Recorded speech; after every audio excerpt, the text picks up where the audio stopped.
This is చూశారు కదా, ఇది సోమనాథ్ దేవాలయం. ఆ జెండా ఎర్రగా కనపడుతుంది, అది సోమనాథ్ దేవాలయం.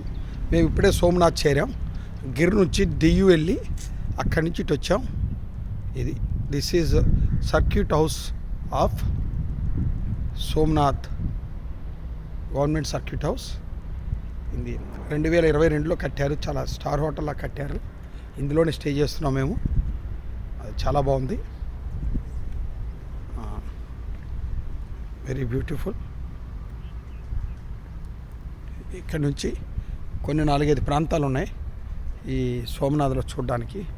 మేము ఎందుకంటే ప్రాతకాల దర్శనం బాగుంటుంది శివుడి దగ్గరికి, జ్యోతిర్లింగం అని చెప్పి రేపు ఉదయాన్నే దర్శనం పెట్టుకున్నాం, ప్రోటోకాల్ దర్శనం. రేపు వెళ్దాం అనుకుంటున్నాం. రేపు 8 o'clock దర్శనం ఫిక్స్ చేసాం. చూసి అక్కడి నుంచి ద్వారకా అవన్నీ బయలుదేరుతాం. చూశారు కదా, చాలా బాగా కన్స్ట్రక్ట్ చేశారు.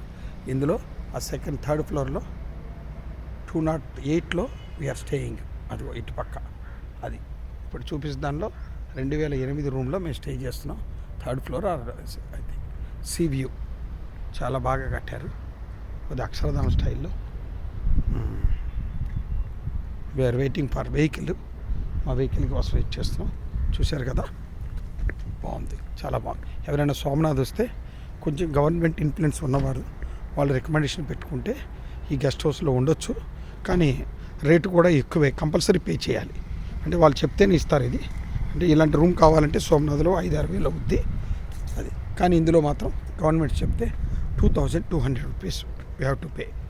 ఎవ్వరు ఏ ఆఫీసర్లైనా పే చేయాల్సిందే, మినిమం పేమెంట్ అది. అది అట్లా పెట్టారు. ఇదిగో సముద్రం, దిస్ ది బీచ్ రోడ్. ఈ రోడ్ నుంచి ఎడం పక్క స్ట్రైట్గా మేము వెళ్తే సోమనాథ్ దేవాలయం అనుకుని ఉంటుంది. ఇదో రోడ్ అట్లా ఉంటుంది. ఇది చాలా బాగా కట్టారు. అంటే మీకు అంటే ఎందుకు చెప్తున్నా అంటే మన వివరాలు తెలుసుకునే వాళ్ళకి చాలా ఇదిగా ఉంటుంది. కానీ అద్భుతంగా ఉంది.